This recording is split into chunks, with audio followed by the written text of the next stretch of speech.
Okay, so now we're going to look at the some data and fit two-factor models to the data. Before watching this video, you should watch the lecture material on multiple factors. That'll give you the theoretical background to what we'll be talking about today, which is an analysis of the battery data set. So I'm in the Git repo, and inside of that I'm in the lecture code subdirectory, so you can get that by printing out get wd. If you go one level up and then one level down into the datasets directory, there's a file called battery.txt that contains all the data. So if you look at that,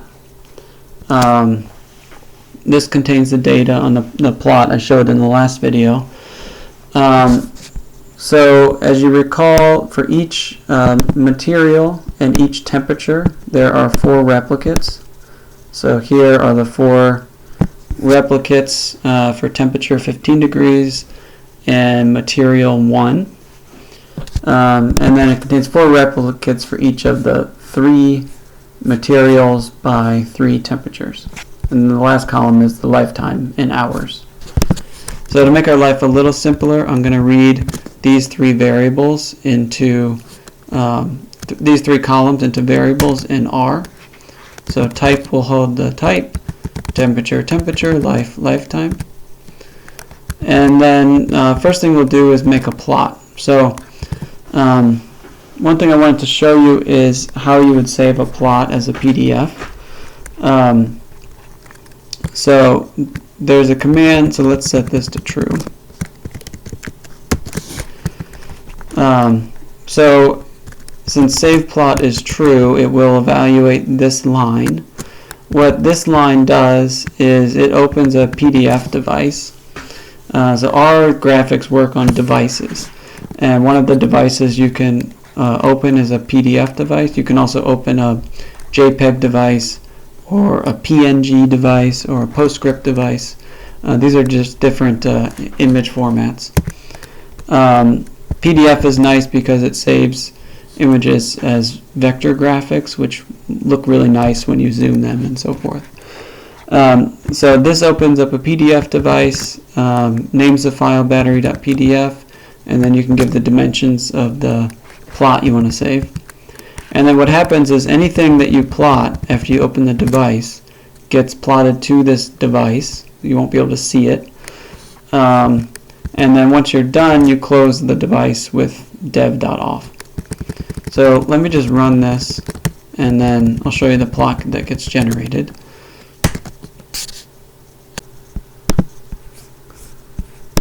This is the plot that gets generated. So this is a PDF file that has a nice plot. The nice thing about this is if you zoom it, it looks really nice. So the graphics stay sharp if you save things as a PDF. Okay, so let's see what actually happens. So to see what actually happens, I'm going to set this to false, and then things will get plotted in the R window. Okay, so the first thing I'm going to do is for the x-axis in the plot, I'm going to shift things based on what the type is. So that the horizontal axis is going to be roughly temperature, but then I'm going to shift it slightly based on what the type is. And then I'll include life at the vertical axis.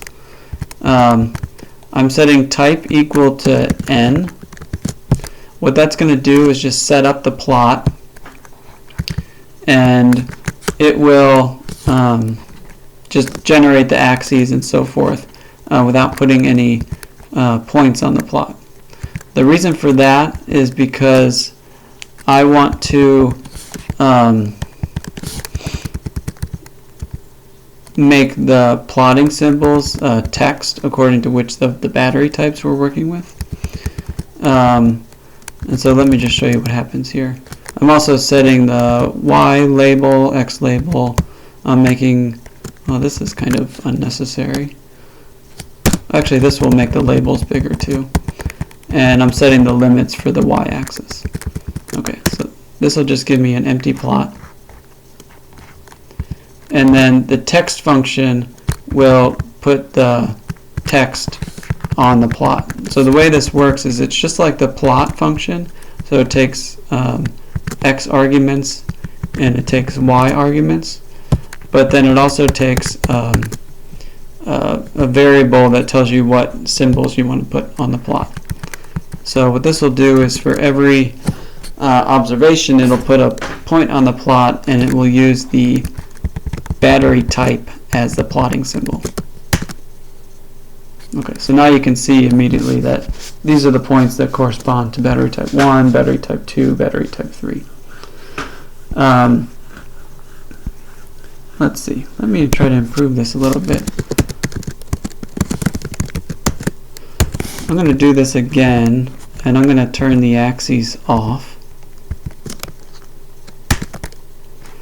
And then, since we have just these 3 discrete values of temperature, I'm only going to draw tick labels at those 3 discrete values. So this will put the title. mText is a function for putting text around the border of the plot. It takes the text as an input, the side. So in R, the bottom is side 1, the left is side 2, the top is side 3, and the right side is side 4. So if I were to change this to 4, it would put the text over there, which obviously we don't want. So let's change it back to 3.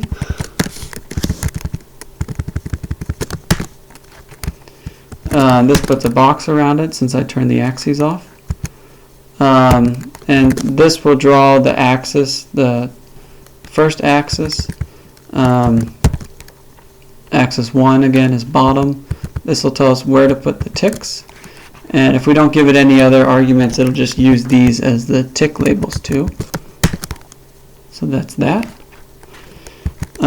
This will put an axis on the horizontal.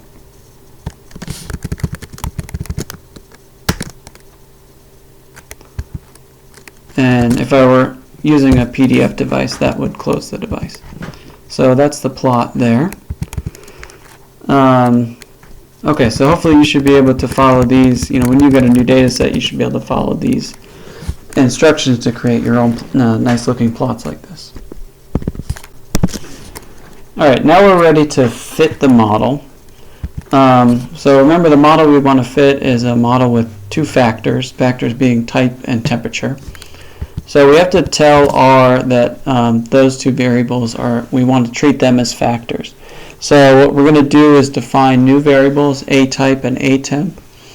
And we're going to define those as you take type, convert it to a factor with as.factor, and take temp and convert that to a factor with as.factor. So if you do that and type, run that code, you'll see and print it out. So these are the values for A type, and this is R signaling to us that it's treating that as a factor. Same thing for A temp. These are the values, but R is telling us that it's treating them as a factor. Another way to get these levels is you can do levels A type or levels A temp, and you can re-level things with the re-level function, but we won't do that now. Fitting the model is really easy. All we have to do is use lm. We've already told R that these are factors, so it's going to treat them as factors. So we just do response tilde first factor plus second factor, and then we print that out. So here's the summary. So it gives you a bunch of coefficients, f-test, r-squared, residual standard error, all that good stuff. So let's remind ourselves what these coefficients are. So if we look back, remember that this model is over-parameterized. There's 2 extra parameters. So R has to impose some kind of constraint. By default, it sets B1 and C1 to 0. And And so what I want to do next is to take this output and associate it with each of these parameters in the model. Okay, so here's the output. I just put this in a text file. We know that R set these to 0, so we need to take these values and associate them with one of the parameters in our model.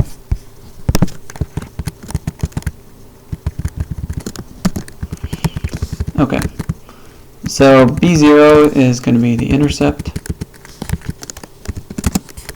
So that's this one.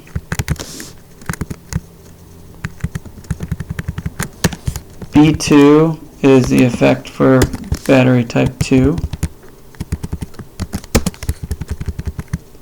B3 is the effect for type 3.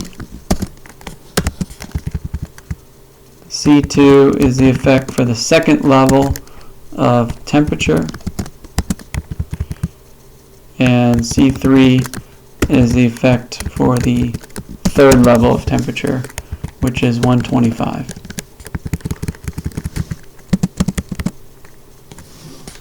Okay, so this is, if you associate each of these printed out values from the table to one of our parameters, this is how they go together. So this is a model with 3 levels for each factor, so therefore there should be 3 plus 3 is 6 minus 1 equals 5 model degrees of freedom, and R printed out 5 parameter estimates here. So these are how they go with the theoretical model.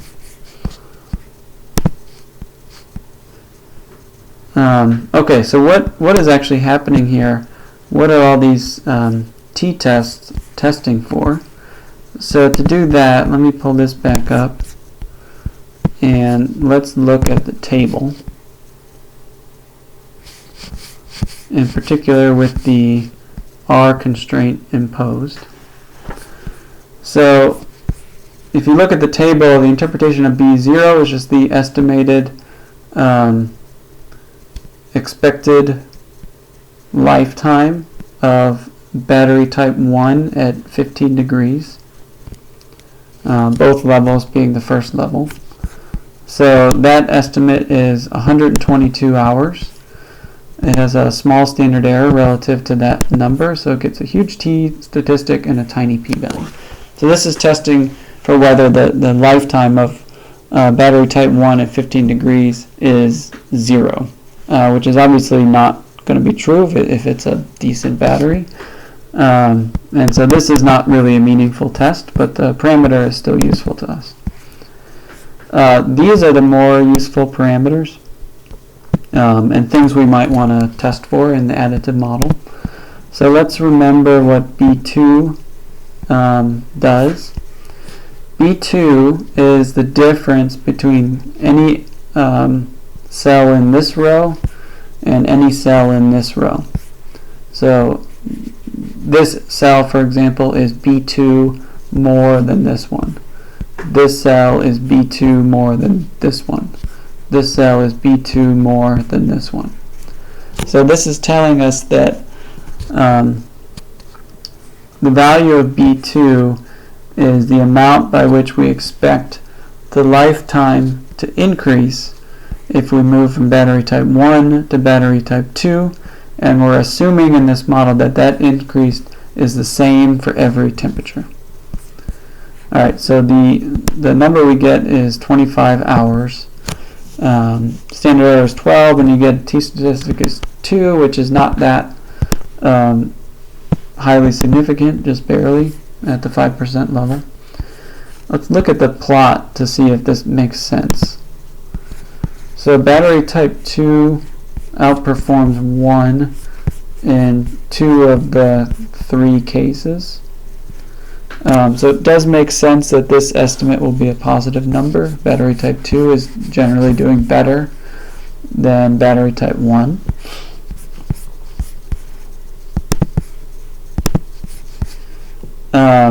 Battery type 3 is even better than battery type 1.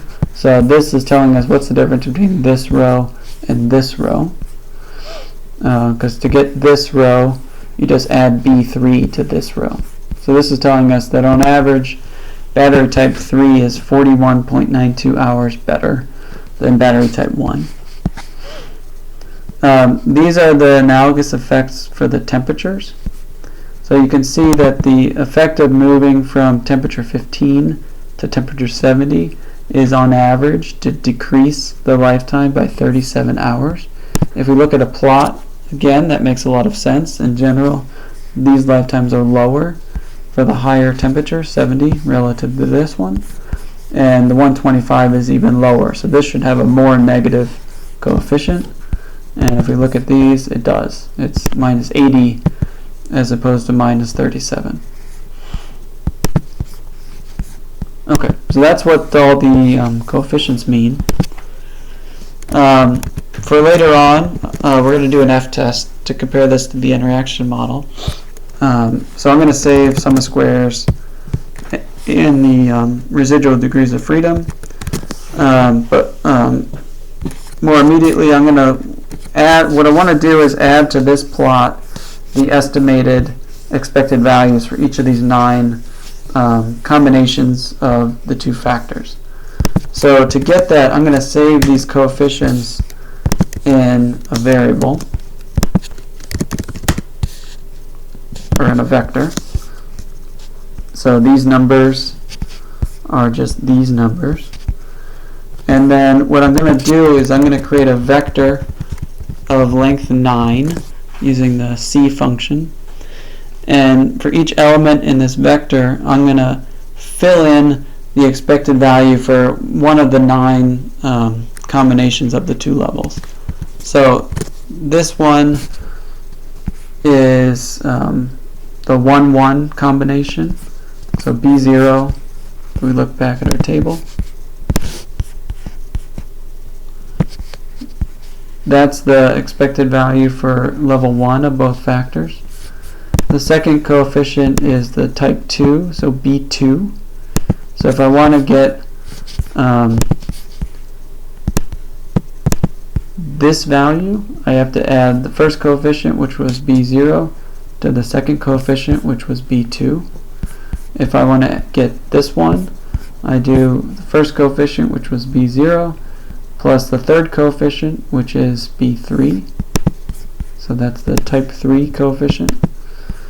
The fourth coefficient is C2, and the fifth coefficient is C3. So we won't go through all of these, but let's just take one of the examples.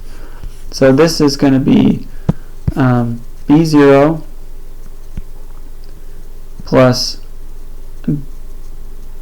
B3 is the third one, plus C2, which is the fourth one. So B0, B2, sorry, B0, B3, C2. So this is the entry, that will be this entry in the table. So I'm doing all 9 of these combinations.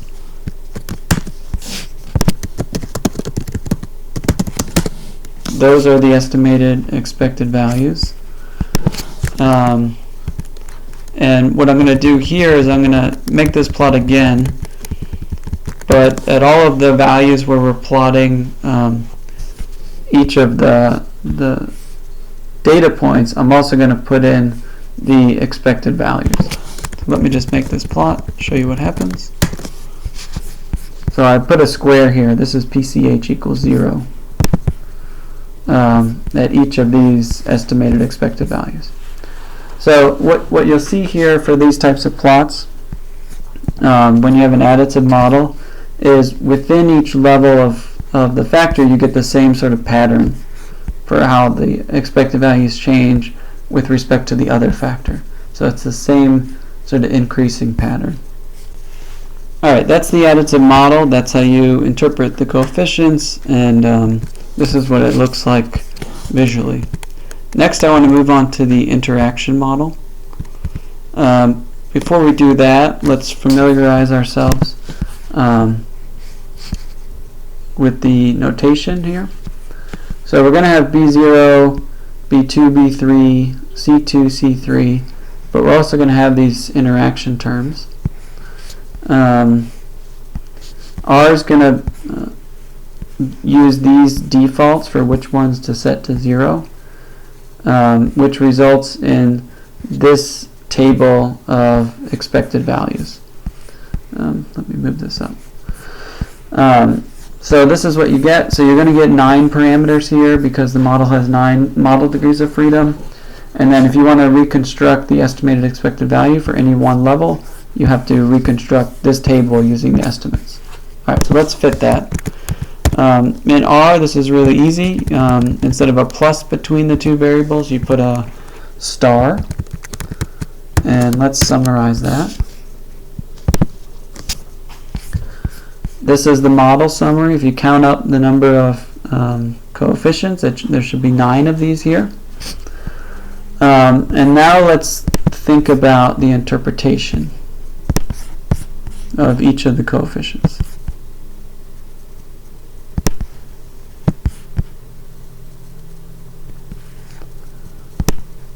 Okay, so the interpretation of the intercept, so this is B0,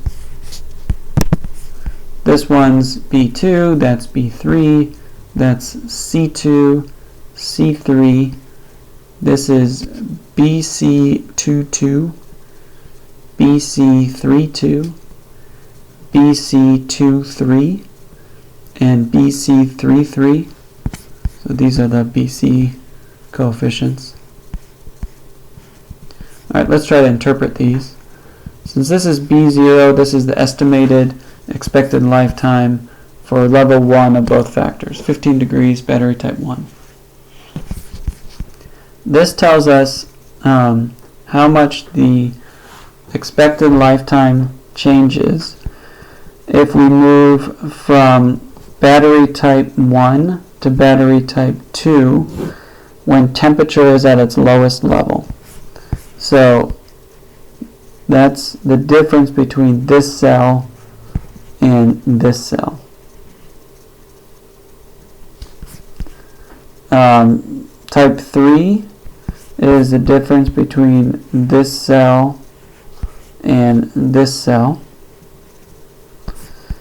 Temperature 70 is so this is C2. This is the difference between this cell and this cell. Temp 125, this is C3. This is the difference between this cell and this cell.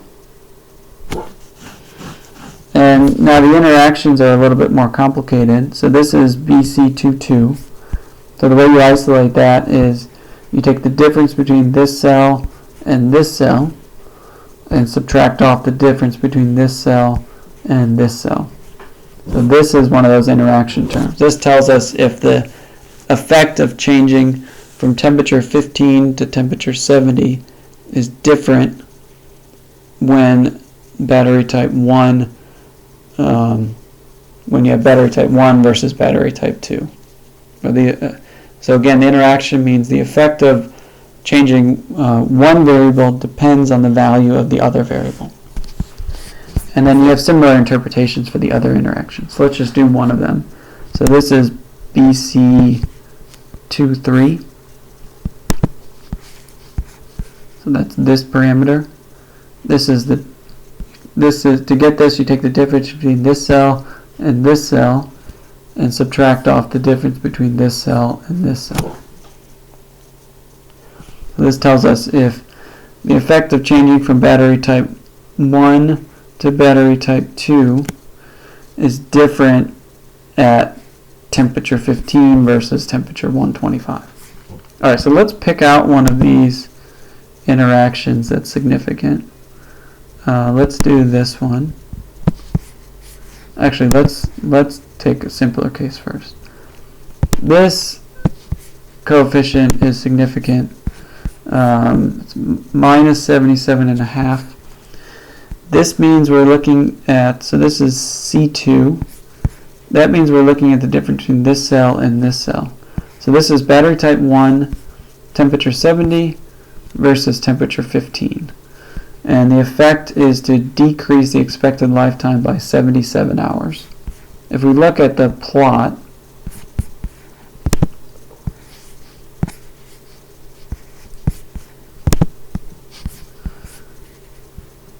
so for battery type 1, the expected temperature decreases a lot from 15 to 70 degrees. So that's what that coefficient is measuring. It's measuring the drop between here and here.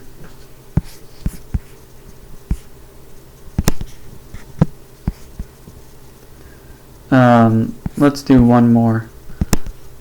This thing is measuring the drop between here, battery type 1, 15 degrees, and battery type 1, 125 degrees.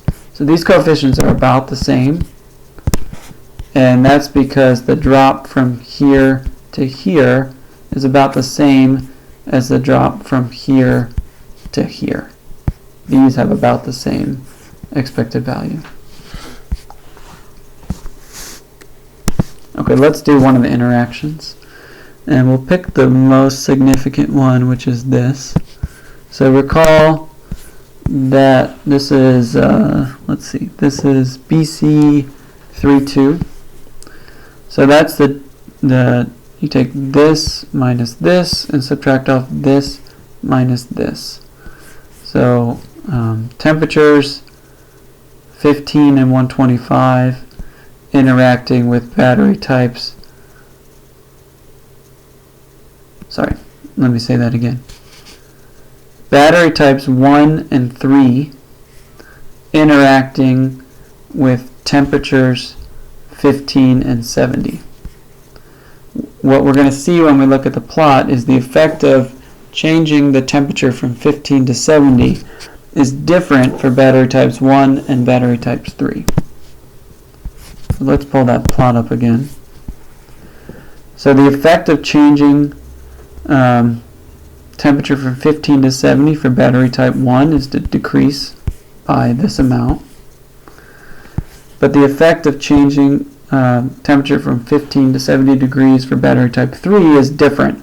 It's actually to slightly increase the lifetime. That's probably just random error. So for battery type 1, the effect of changing the temperature is to decrease by a lot. But for battery type 3, the effect of changing temperature is to keep the lifetime relatively constant. So that's exactly what we mean by an interaction in a two-factor model. And that's the most extreme interaction you can find in this table. If you look around, you could probably find other interactions. Let's take another one for example.